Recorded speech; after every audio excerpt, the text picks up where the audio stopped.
Breaking news tonight in the Troopergate investigation. Boy, I'm getting used to saying that.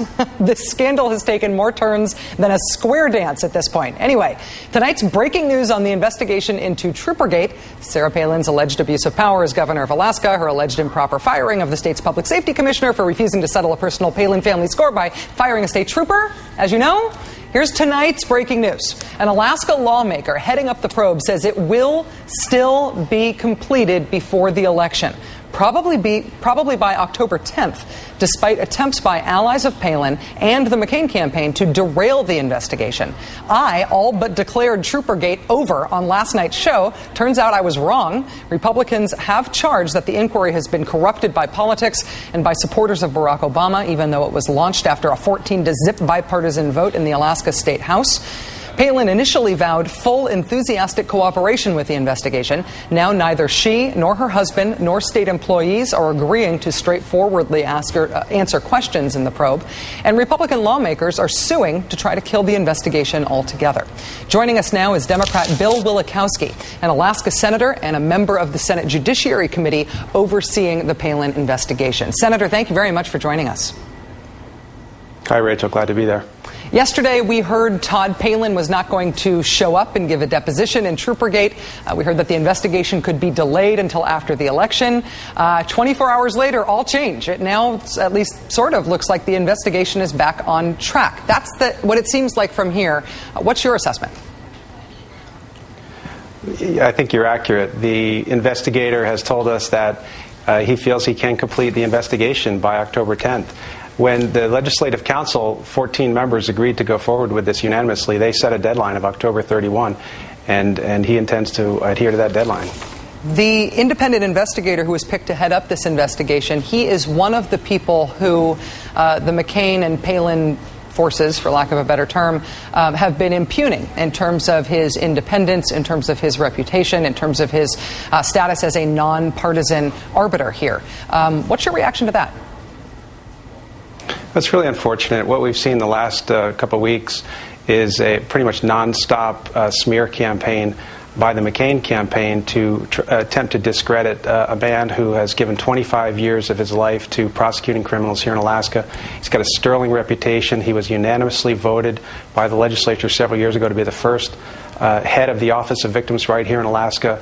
And it's really unfortunate to see what they've been doing to him and anyone really that steps forward and disagrees with the McCain campaign. It seems like there has also been a real campaign against the reputation of Walt Monaghan, who is the public safety commissioner who was fired, whose firing gave rise to this investigation in the first place.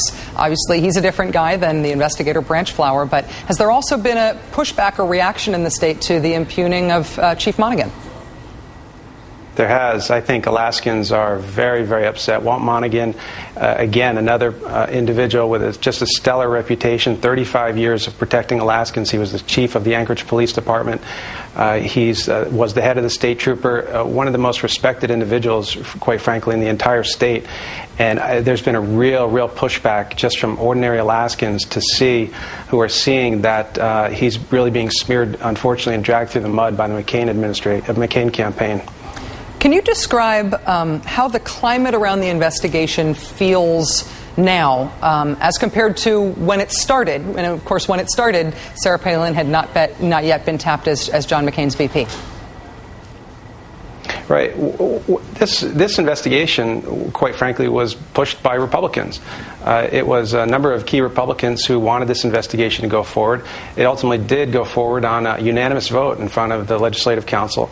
8 Republicans, 4 Democrats all voted to go forward with it. The House Speaker, who's a conservative Republican, voted to go forward with it. The President of the Senate, a conservative Republican from Governor Palin's own district, voted to go forward with it. The governor herself came out and said, I welcome the investigation. She's directed her staff to cooperate with the investigation repeatedly. In fact, she came out with a press release on August 13th directing her staff to cooperate with the investigation. The reason she did that was because at that time we were getting ready to issue subpoenas, and she said, no, you don't need to issue subpoenas. I'll cooperate completely. And she had cooperated completely. Everything changed, unfortunately, the day after she was selected to be the vice president. If Todd Palin and state employees and aides to the governor refuse to testify, if they resist the subpoenas, is the investigation investigation really hamstrung, or do you think that it can go forward and report in a full way by October 10th? Oh, absolutely. We've said all along, it's up to Steve Branchflower, the investigator, and if he thinks he's got enough information, if he thinks it can go forward, then it should go forward. And he's been working on this for almost a month and a half now. He's been working on it every day. He's collected quite a bit of evidence, and he's taken a lot of depositions already. And I think one thing that people forget is of the people that were subpoenaed that failed to appear, we already have statements from them because the Attorney General had been conducting an independent investigation of its own. And he got that investigation where there are sworn statements by a number of those witnesses. So, he wanted to talk to them himself, and they unfortunately are not allowing him to do that. But he still has quite a bit of information and feels that he can issue a fair and impartial report. This is a big development in this case. The quashing has been quashed, at least in the short run. Alaska Senator Bill Wielechowski, thanks for talking about this with us tonight, and good luck to you. Thank you.